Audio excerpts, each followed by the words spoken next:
was kind of laughing to myself once I got asked to do this because I thought, this is the worst week to ask me to do something like this. And yet I said yes. And I said yes because I was having a small moment of clarity and thinking outside of myself, and that I was being asked to do this because it was going to be helpful to somebody else. And it was a small moment of clarity because I freely will admit to you, this is not maybe going to be a Dharma talk. This is maybe going to be a Dharma admission of meanness. I know. I told this to Matthew when I walked in. I'm like, I don't know. And I freely admit to you, I missed morning meditation. I usually come for the 10 a.m. meditation, but I had written things out during the week on a pad of paper with a pen. And I usually even write in pen because I'm a lefty and the ink smears. So I'm always, see, you know the pain. And I promptly spilled coffee on that pad of paper this morning. And so I had to quickly try to regain what I had written and type it. So that's how I come to you this morning. So I'm Sharla Smith. I'm a member of Lion's Roar Dharma Center and a student of Lama Jinpa. And I'm actually happy to be here, and I'm happy I was asked to do this. I'm happy I said yes. And the reason why is this forced me to think outside myself, which turns out was a really good thing because I was really deep into the suffering. So let me tell you what I promised was this Dharma Talk tagline. Where do we go from here? Buddhist practices for real life. Is offering insights on integrating Buddhist principles in everyday challenges, grounding ourselves in practice and finding clarity in uncertain times. Whether you are looking to deepen your practice or simply seeking practical tools for navigating life's complexities, this Dharma talk promises thoughtful reflections and real-life applications. I'm going to try to be thoughtful and to give you real-life applications. So we're going to go back in time. Are you ready? We're going to go back to last Saturday, November 9th. I had darshan with Lama. Patty was there. It was the first Saturday after our presidential election. And I walked in, and I don't know if Patty could tell, but I was still shaken and dismayed and really disappointed in my fellow countrymen and trying not to be angry. And why? Because I had a very strong fear built up in me over what this time in office could look like based upon his last time in office. I'm usually pretty quiet about this, but I decided I should stop being quiet about this because in California, we are somewhat insulated, but I'm in the field of sexual and reproductive health. And last time, on day 30 of the Trump-Pence administration, all teen pregnancy prevention dollars were canceled for the entire United States. California was prepared, and so none of our agencies closed. Nobody really lost their jobs. That's not what happened across the country. During his time running the first time, I thought the funding for my position federally is probably going to evaporate. And I was right. It happened on day 60, Office of the Vice President. All state education agencies lost their funding for comprehensive sexual health education.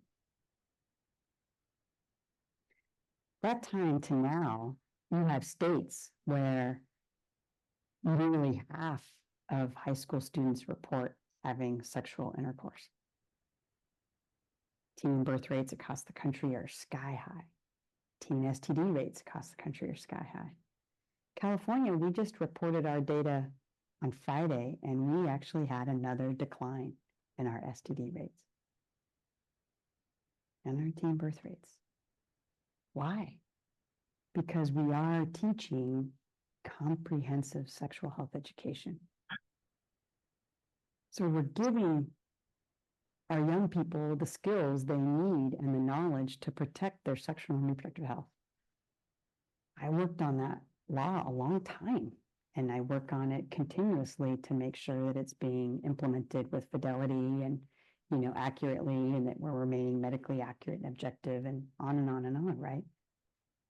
So here, we're not really seeing what's happening in other states and across the country.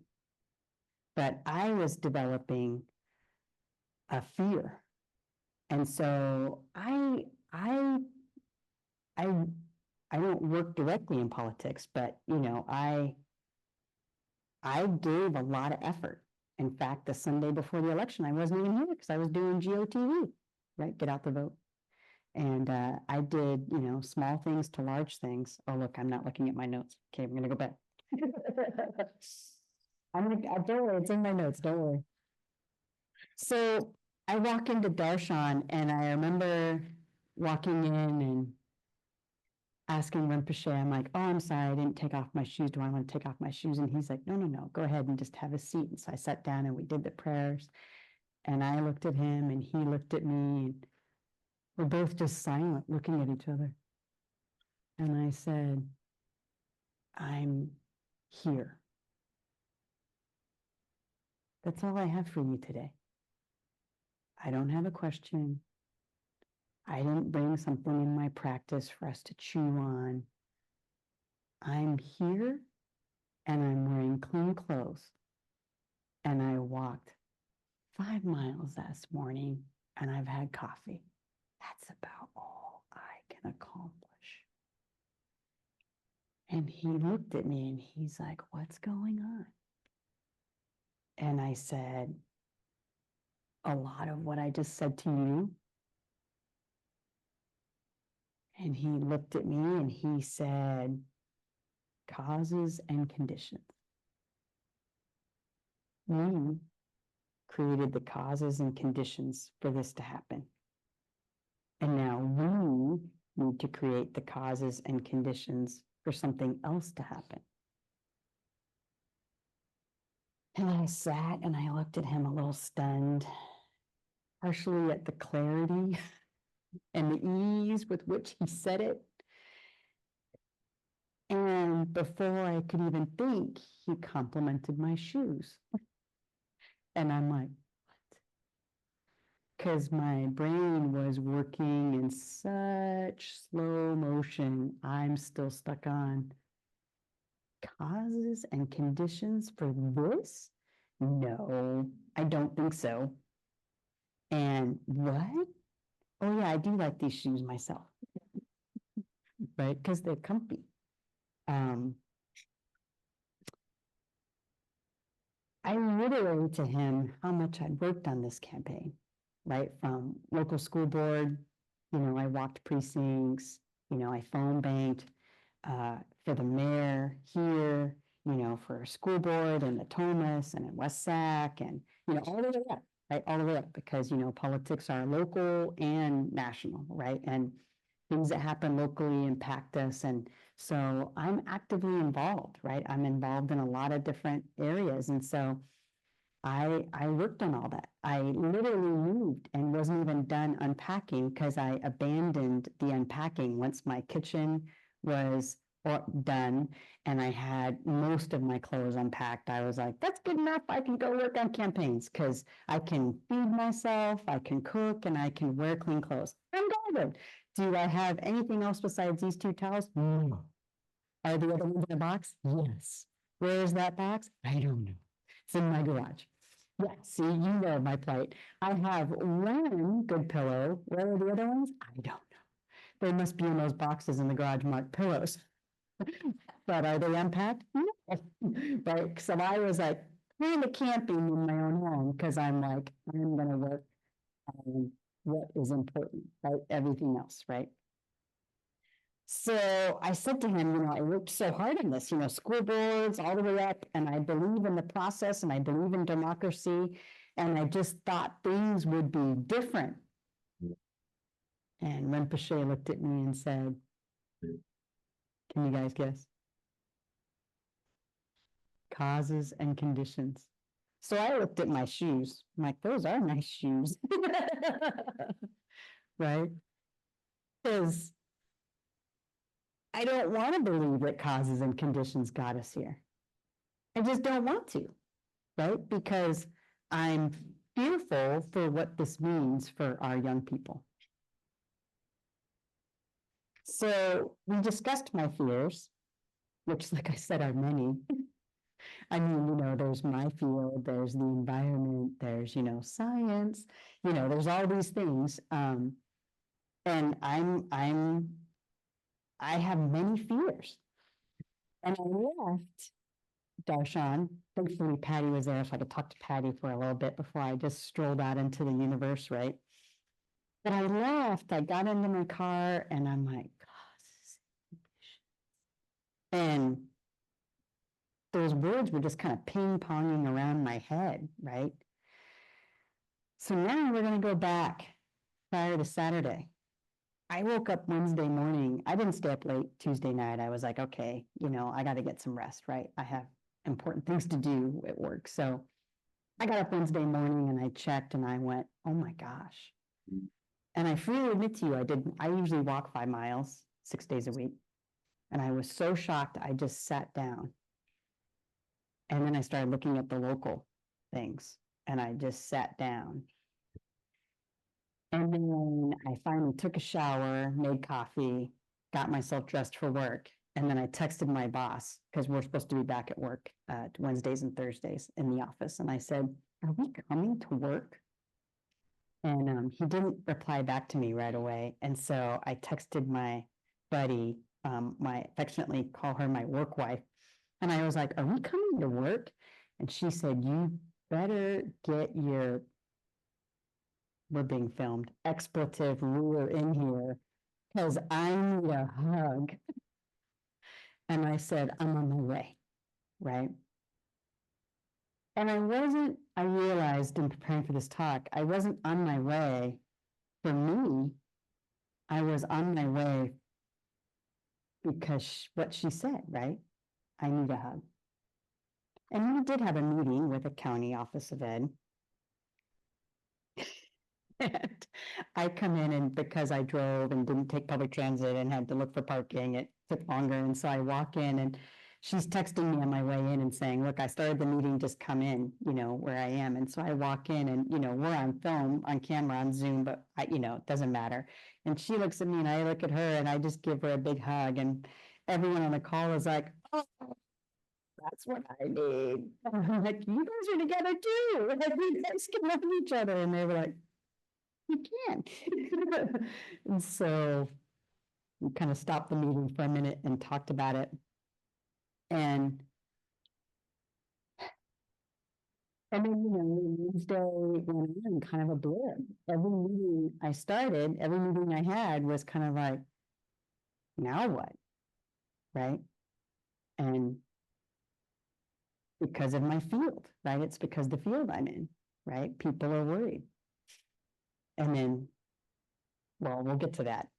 So I keep quotes under the glass on my desk, under my little blotter. I call it my ink blotter, even though it's glass. It's not an ink blotter. If you spill on it, you're in danger zone, right? Like the coffee, it just goes everywhere. But I move quotes in and out. I put them in the drawer. Sometimes I'm done with them entirely and I let them go. But I keep quotes because it helps me throughout my day to look at other people's words and to see something profound.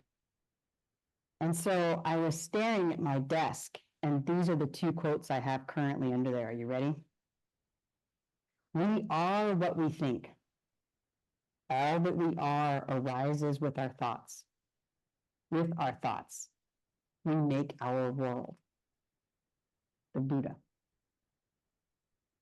And I have this one in the other corner.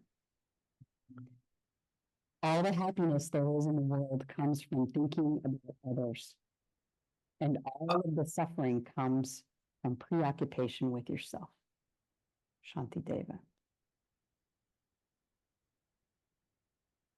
So I looked at those.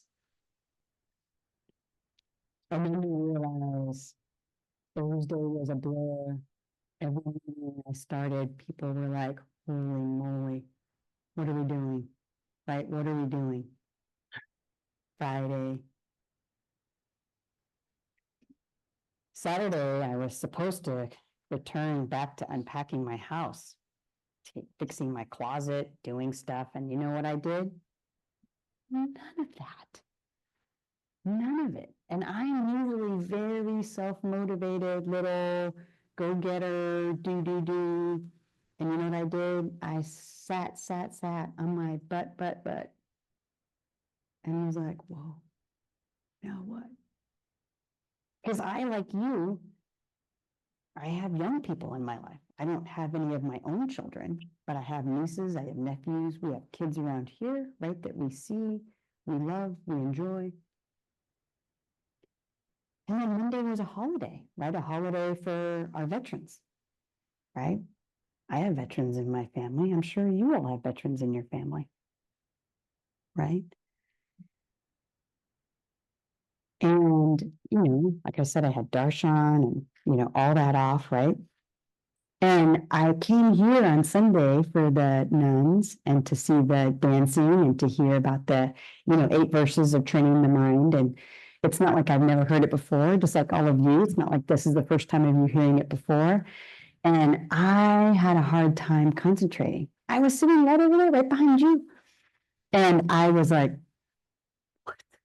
because I just couldn't settle my brain enough to take in the information.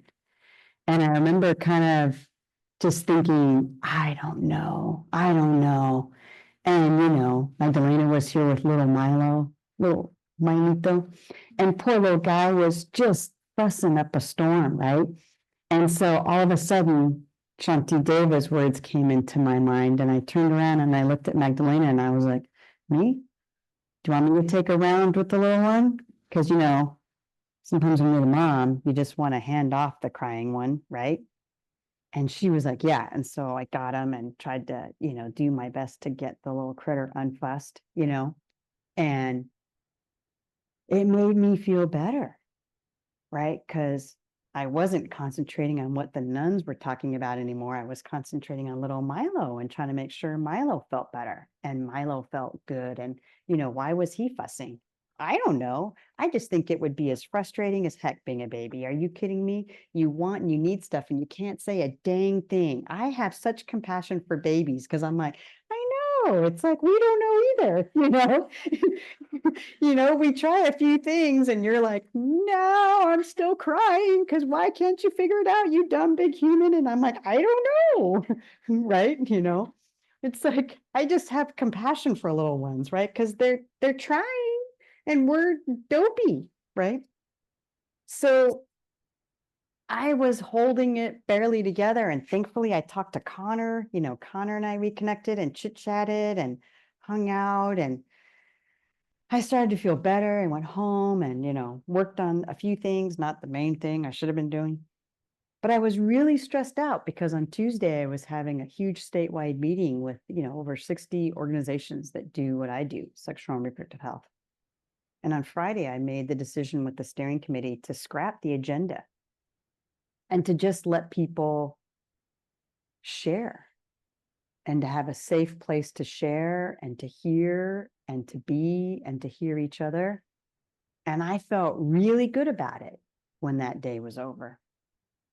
And then on Wednesday, I teach meditation or lead meditation. I guess you don't teach meditation. I lead meditation at my office, and it just by happenstance happened to be in the little queue, right? I just do a whole series. I do like 10 over and over. And it was loving kindness. And everybody was like, oh, we need loving kindness. And I'm like, yeah, right? And, I led meditation and I felt really good about that, right? We all know it, right? May I be safe. May I be happy. May I be healthy. May I live in peace no matter what I am given. And may my heart be filled with love and kindness.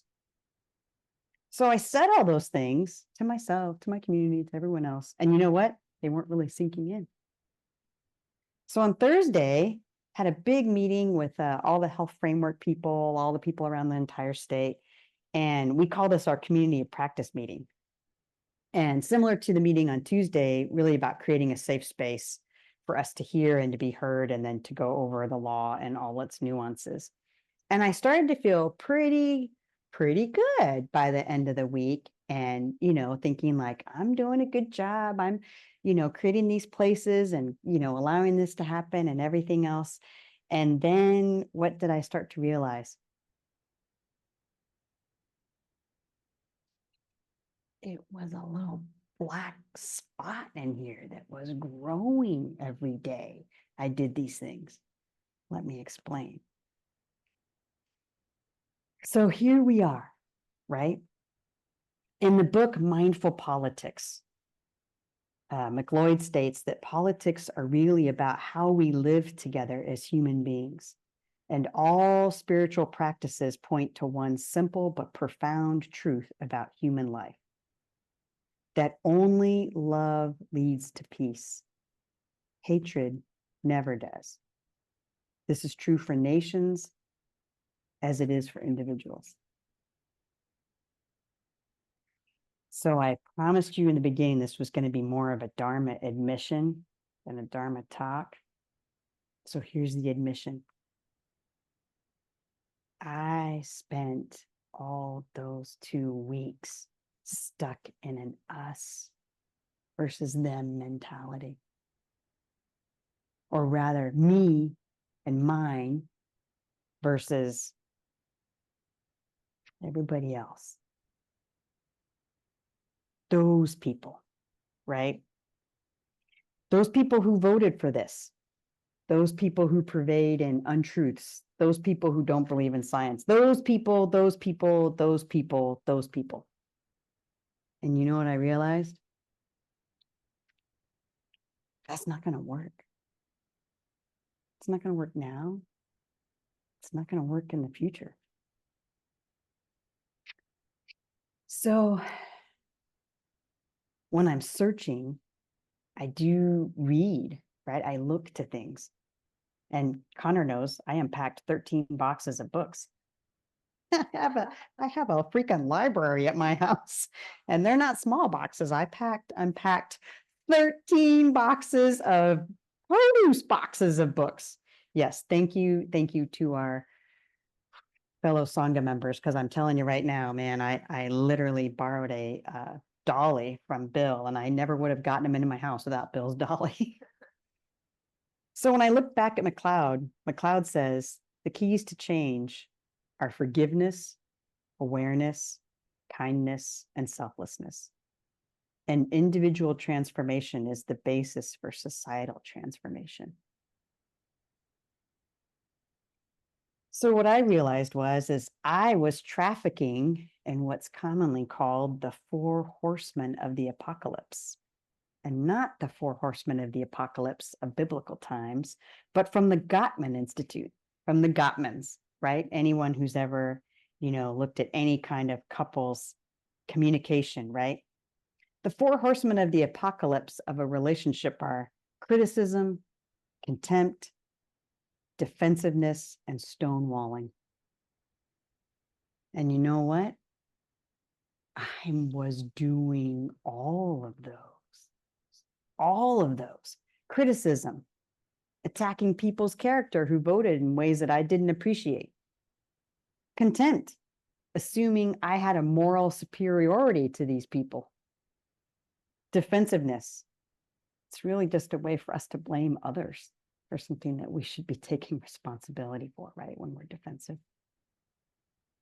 And stonewalling, disengaging to hurt rather than to heal. There is a way you can separate, have like a little timeout and say, I need to think or, do, but stonewalling is a way to hurt someone, right? Not to heal. So the secular way forward is for me to change these ways of communicating with my adversaries, which is where I need to begin. The trick, I think, is to use my Buddhist practice and to do it with my Buddha nature at the forefront. This is the spiritual way forward. So the how, oof, the how. This is where it comes down to it. Are you ready? The how. The how is kind of like the quote that we have in the kitchen. Dylan, do you need my earpiece? Okay. The quote that we have in the kitchen is to do the thing that you will do. And I don't even have the exact quote memorized. Every time I'm in there, I see it and I kind of chuckle to myself. Yeah, the best practice is the one you do. Every time I'm in there, I kind of see it and I kind of chuckle to myself and I'm like, okay, I'm going to do some dishes now, right? Okay, I'm going to do some table wiping, right? Okay, I'm going to do some food prep. I mean, I kind of laugh to myself. See you guys now, you're going to be like, what does Sharla think in there? Now you're going to be wondering. But when I think about the secular and the spiritual, I need to join that, right? I need to move that forward. I need to be mindful of how I am in the world, because how I am is touching many other lives. And I need to be operating in a way that's best so that all the lives that I'm touching it's having a good ripple effect and not a bad ripple effect. So I wrote down some things that I routinely do, and y'all can have a good little snort and laugh about it if you want. But these are things I literally do, right? I promised you guys practice. So sometimes, literally, in a moment, in a meeting, in a wherever I am, I will literally inside my head just repeat the words Om, Ah, body, speech, and mind. And just situate in my sit bones and think, what am I thinking? What am I saying? What am I doing right now? Right now. And is it in any way helpful or unhelpful to those around me? I'll do that in meetings. I'll do that in interactions. I'll do it before I walk into a room where I know it could get a little bit terse. I'll be like, oh my right? I don't even do that. I just do it internally, right? And I go in. Last time I talked in June, I know June, it was a long time ago. I talked to you really in depth about the four Brahma Viharas and how, in Buddhism, we're taught they're the four abodes. And I immediately didn't like that when I first learned about it, because I'm like, abode? It's like your house. And you know what? You can leave your house. I mean, most of us do. Look, we're here, right? So we leave our house. I remember immediately thinking, I don't like the idea of the four abodes being a house. I want them to be more like a backpack. And then I realized, well, a backpack you can still take off. So then I started thinking it should be like a hermit crab. And then I'm like, ooh, hermit crabs change shells. No. And so I finally realized it should be like the little slimy garden slug or garden snail, right? Because you put your shell grows with you.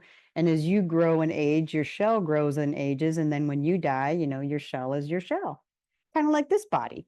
And so in my own mind, I adopted the four Brahma Viharas as like a shell, because I don't want to leave them places. I want them with me all the time so that I can access them. So you all know what they are. The four Brahma Viharas, right? Loving kindness to yourself and others, right? Compassion, sympathetic joy. Woo, I was having no sympathetic joy for some people. And equanimity. I was having no equanimity with a lot of people, right? And then other things I do when I'm getting internally or externally grouchy is I switch my meditation practice, my own in the morning, right before I wander about my day. I switch it to just loving kindness. And all I concentrate on is one person besides myself or one community or one thing. And I do it until I feel like I exhaust every thought about that person or that group of people, right? Every fear, every want, every desire, every hurt, everything, right? And I'll do it for over a month sometimes, just concentrating on, that. So I do that to see if my interactions get better, right, in that situation. And I don't even know who to credit this to. Every time I try to look it up, I can't find it. Someone smarter than me, like Connor's going to tell me who to credit this to. I think it's Shanti Deva, but I'm not sure. Is that sometimes remembering that you can turn into a block of wood or a block of stone and not say the first thing that comes to your mind or to your mouth when you think it, right? Sometimes it's better just to kind of and not say something until you have a moment to engage your whole brain. And I put this on here, and it's totally true, although not true now. These are fun socks. Sometimes I wear fun socks because these are little monkeys, because I want to have a little fun thing that only, I'm typically wearing shoes, right? I don't take off my shoes always at work. But typically I'm wearing shoes, and so I'll wear like fun socks for myself so I know that I have them on. Sometimes I wear rude socks because I know I have them on. And I have really rude socks. Like, friends give them to me. One says, I'm going to carpe the out of this diem. I love wearing those because I'm like, secretly in this meeting, you don't know that I'm carping the out of this diem. Right? And I have flying pigs on my socks. When's that going to work? When these pigs fly. I have a whole collection of fun socks and I wear them. And it actually just makes me feel better, right? So when you go back to the how, what's the how? The how is the thing that you can do consistently that will help you, right, get outside of yourself. And to not traffic in the 4 horsemen of apocalypse of relationships. Because there's all kinds of relationships, right? There's our interpersonal relationships with, our loved ones. There's our relationships with our friends. There's our relationships with our colleagues. There's our relationships with the broader community and with the country. And anytime we begin to devalue those, what are we doing? We're not going to help ourselves go forward together, right? We're just not going to help ourselves go forward together. So here's the challenge I'm offering to you all and to myself, because it's not like I don't have family members, who voted for this president, because I do. So here we go. This is the challenge I created for myself, so I'm sharing it with all of y'all. The challenge is to have these courageous conversations with those that you have avoided having these conversations with. The holidays are upon us, and many of us will be seeing folks in our families that we may be diametrically opposed to us or to our beliefs, and we need to look for common ground. Back to those 4 horsemen. Ready? Like any good communication, begin with I statements. Folks need to hear from us, from me, from you, about how this is affecting you personally. Not in general, not angry things, not that, just the I. I feel, I'm worried, I'm scared, right? Think of something positive about the person that you're in conflict with, even if it's super basic, right? Even if it's the most basic thing you can think of, focus on that for a moment.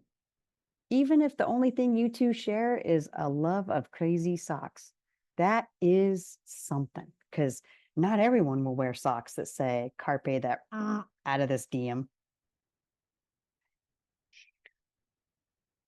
Try and see their perspective. It's hard. It's hard for me, but try and see their perspective and seek commonalities and build from there. And then take breaks when you need to, but make sure that they're positive breaks and not, I'm done talking to you break, right?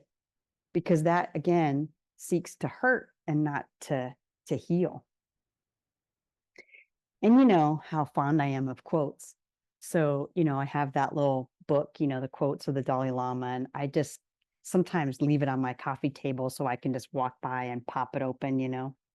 And so yesterday I was like, oh, I gotta think of something to finish this talk out. So I picked it up and I went, and I opened it, and guess what popped to? My religion is very simple.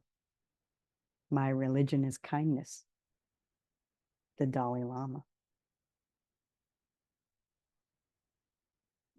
And I was like, all right, I have been pervading an unkindness internally.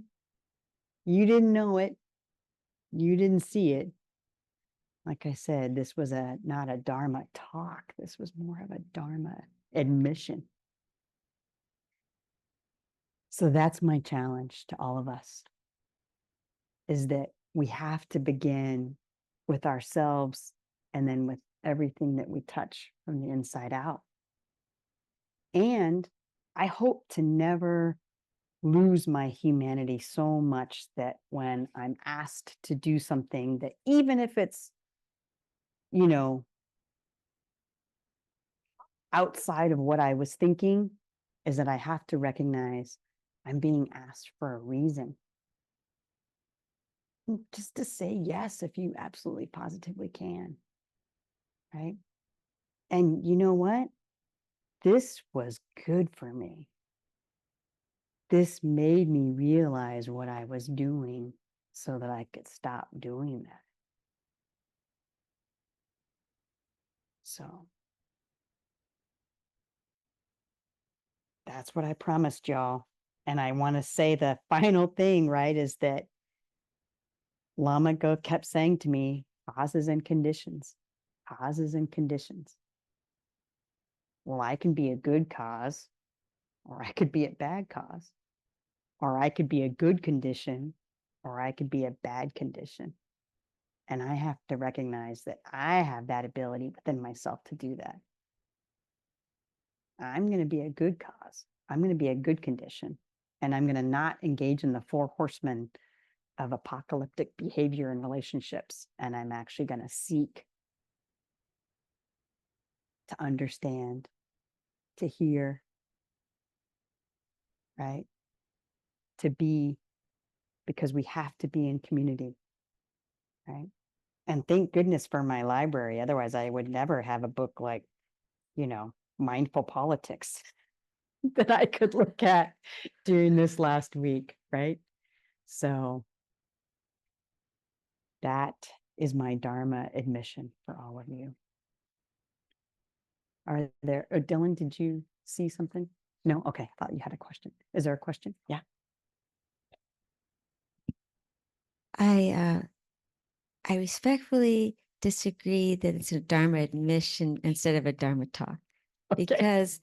because I was scheduled, some may know, some not, to give a talk today, and because of some circumstances in my own life. But I think it's just so great that you gave the talk, because I have heard it's just the timing couldn't be better, and I so appreciate your talk.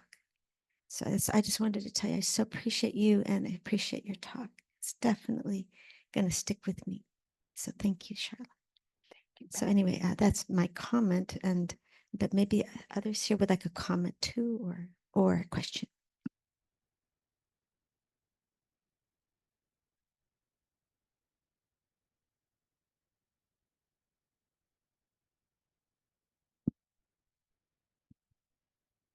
Thanks for showing up today, Sharla. I think one of the things that you're sort of focusing on is what our intentions are. Mm-hmm. And for acts to actually have the impact that we really need, it really does have to have our intention, the act, and then the intended consequence. Mm-hmm. And so, just our mental thinking, our mental cognition, and,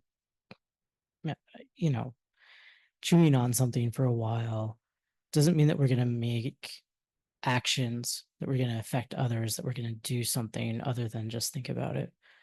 And so I think that maybe one of the reasons why you're trying to call this an admission is because one of the ways that we deal with some of our challenging thoughts is that we share.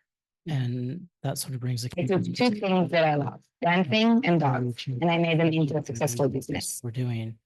I really Hi, I'm Ronnie. I'm the one of the things that you said was talk to other people in your family or friends who think differently. Mhm. And I think breaking down our actions and talking with others like that could be really helpful to say, oh, so you think this, and then this is the action you want. Well, this is the consequence of that, or this is one of those consequences of that that may not be your intended consequence and could be very negative for some people. So I appreciate that. And I don't know if you have any more to say about that aspect. Yeah, I mean, you're right. I mean, I work a lot in, writing and then refining, legislation. And that's something I ask myself all the time. And I'm not always perfect at it. This is why it takes a lot of people to work on legislation, is because you have to ask yourself, what's the unintended consequence of passing this? Right? What's the unintended consequence? And it's hard to think outside of what your intention is for wanting to write this, bill to become a law, but having to sit and really think it all the way through and think, what are the unintended consequences? It gives me a lot of practice in that, and practice in talking to people that are very, very different from me and saying, like, what do you think? What do you think? And what do you think? How is this going to impact? And I love that I was somehow able to do that in all these other areas, but this one, right? And so it's a good reminder that, it's like you're saying, Connor, your intention, right? You have to carry your intention all the way through, right? Not just in certain facets. And so I think, yeah, and oftentimes, right, for family, for, I don't know, to make sure we're passing the gravy and not, flinging gravy, right? People, decide not to have these crucial conversations in our family units. And yet those units are paramount, right? We all spring from something, we all create something, right? Whether it's friends giving or family giving or, whatever. And taking it all the way back to the fact that we're not going to get through this without love, that we need to start there, right? And so I think having that intention and having some of these really difficult conversations can maybe get us to places that we haven't gone before, and talking through, like you said, about some of the unintended consequences. I admit I have a very, horse blinder, myopic, belief system about this because of what I do for a living. And I think all of us have that same one, right? Because it's based upon what we do, what we see, how we are in the world, because it's that's how we interact with people. It's how we're viewing things. But we need to all talk about that across, right? Across what we see and what we feel. And then that's I think our only way through, right? Because we've faced tough times before as a country, and we've been able to come through as a country. And I think we can this time as well. I just think, our intentions have to be true, and we have to, maybe, like you said, not be so, stuck on our intentions, but we got to be willing to let down and let go and hear, really hear, not just hear the people that are in my little echo chamber that do what I do for a living, because hearing from them, I know what they're going to say, right? I need to hear from everyone. I hope that was helpful. I can't see you behind. You're on the couch. You're very low. Dylan has the mic. So we have a question from Jack. She would like to know what to do when someone is not coming to a conversation in good faith. They may have the intention to dominate the conversation, to shame you, or give misleading information. How would you recommend in having a conversation like that? I'm going to say this, and I recognize this is hard. All right, Jack, I'm going to tell you what I do. When I have someone who is really not coming at things from a good place or a good intention, or just yelling in my face, or I can, without looking like I'm doing it, I can disengage for just a moment, and I can imagine you, even that person that is screaming in my face, I can look at them and say, not now, not right now, but at some point in our continuum, you were my kind mother.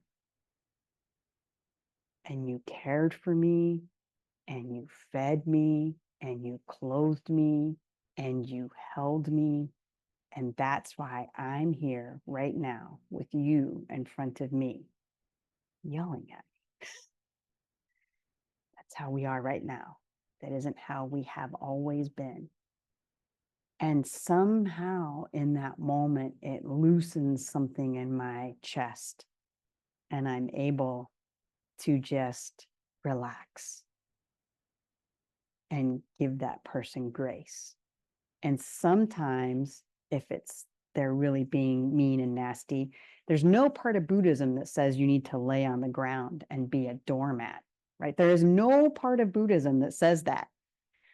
But what I will do, or what I will say, is I will imagine them as my kind mother, and then I will allow them that grace. And then I just will say sometimes, thank you, but I think we're not actually communicating effectively right now.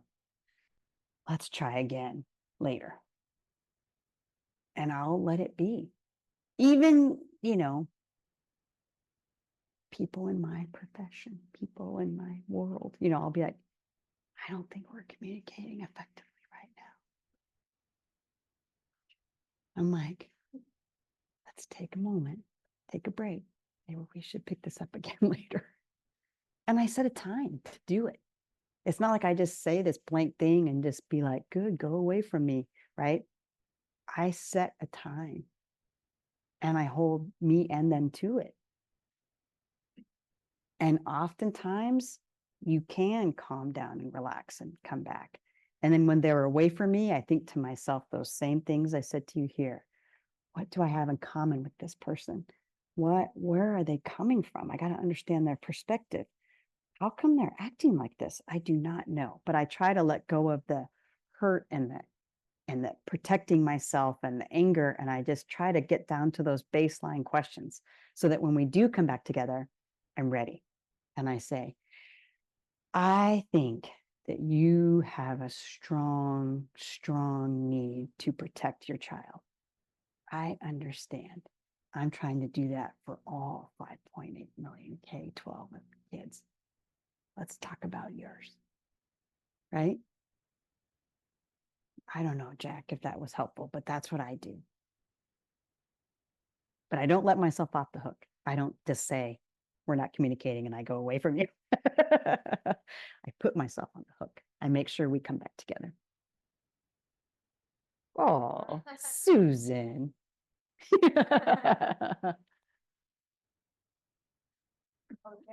Oh, Jack gave a heart. Okay, Jack, thank you. Thank you.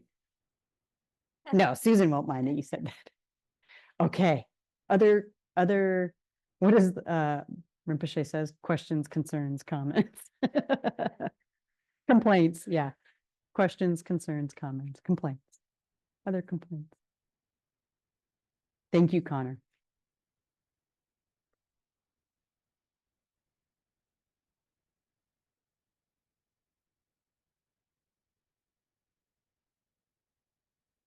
Prayers.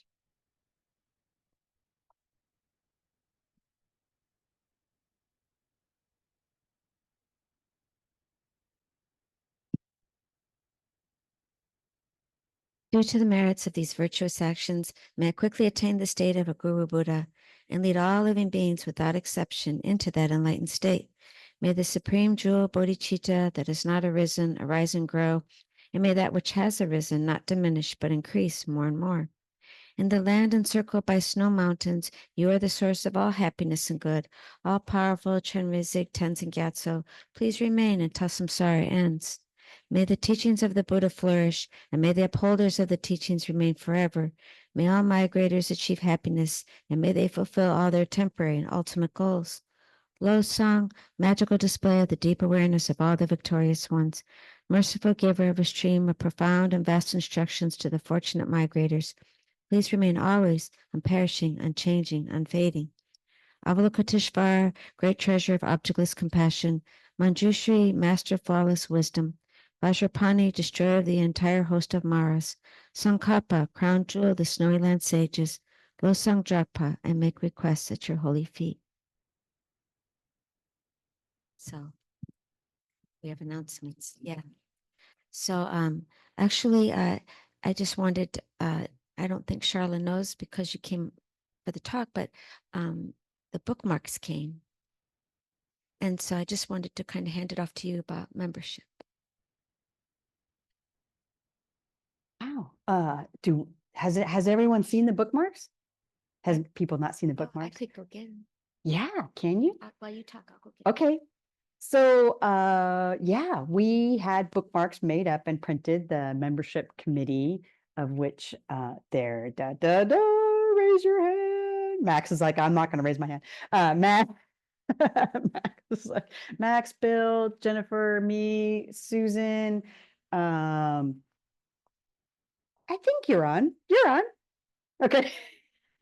When you can. No, I understand. I understand.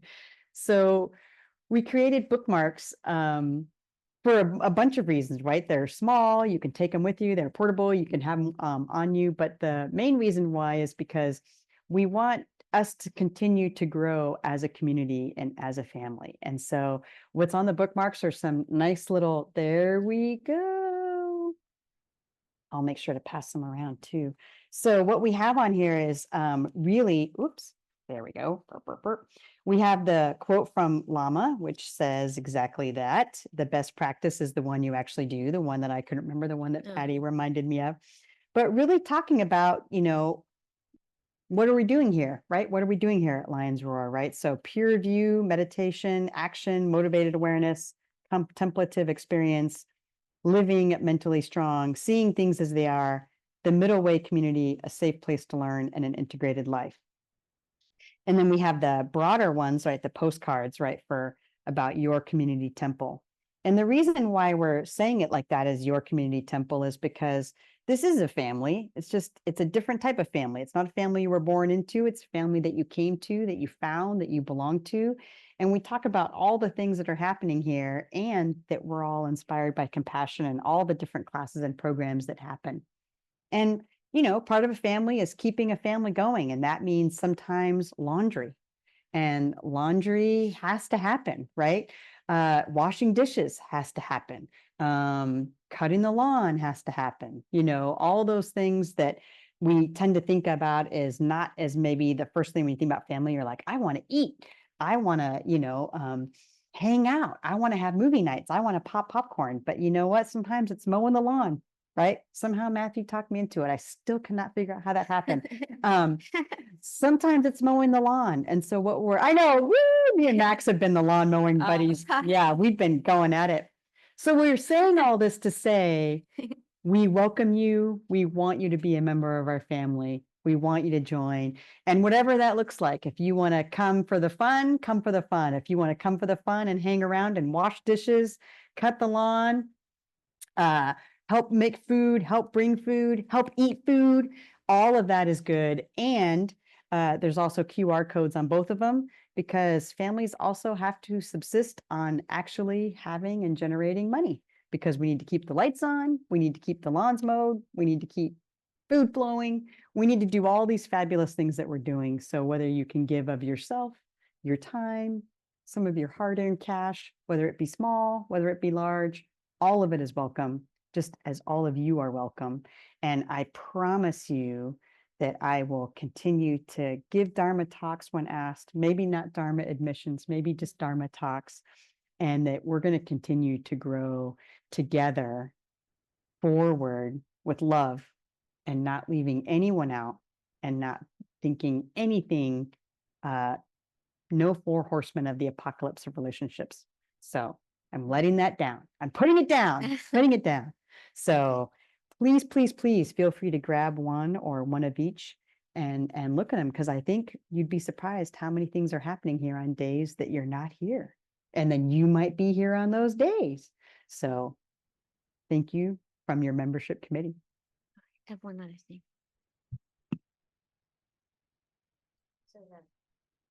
So I just have one announcement, and that's that on December 7th, there's going to be a 3-hour retreat here that we hope to have our teacher Lama Jinpa host on a regular basis. He does, but more frequently actually. So it's going to be on December 7th from 9 to 12, and it's about combining the union of shamatha and vipassana, and he'll give teachings, and there'll be time for meditating. And so, and there'll be registration available at info@lionsroardharmacenter.org, or you can drop in and register when you come.